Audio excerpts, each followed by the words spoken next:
Mission fit महाराष्ट्रामध्ये आज 18वा दिवस आहे। हेल्दी ब्रेकफास्ट करून पटकन जिमला पोहोचलो। बजरंगबलींचे दर्शन घेतले। लगेचच एक स्कूप घेतला फायर कटचा की जो फॅट लॉससाठी आपल्याला हेल्प करेल। एक स्कूप घेतला फायर बूम प्री वर्कआउटचा की जो आपल्याला एनर्जी देईल। तुम्हाला लगेचच मी बॅकच्या वॉरमध्ये घेऊन आलो आहे। पहिला सेट केला बेंटोवर बार्बल रो, दुसरा सेट केला लॅट पुल डाऊन, तिसरा सेट केला टी बार, चौथा सेट करून मी फिनिश केला बॅक वर्कआउट जो की मी केबल फुल ओव्हर घेतला। नंतर लगेचच मी 2 स्कूप घेतले फायर मोनोहायड्रेट क्रेटिनचे की जे आपल्या स्वतःच्या ब्रँड्स आहे आणि पोस्ट वर्कआउट क्रेटिन घेतल्याने ॲब्झॉर्प्शन चांगल्यातलं चांगलं राहते, जास्त फायदा मिळतोय।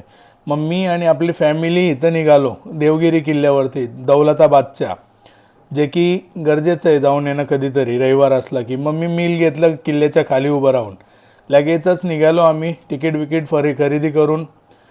आज खतरनाक कार्डिओ होणार होता सगळ्यांचाच। वरती पोहोचल्यावरती अशी हालत होती घामेघूम एकदम, आणि मम्मी भयान थकली होती, बसत उठत आली वरती। नंतर मग मी तोफेकडे पोहोचलो, मी आणि फॅमिली, मम्मी पप्पा दीदी लहान दीदी आम्ही सगळे।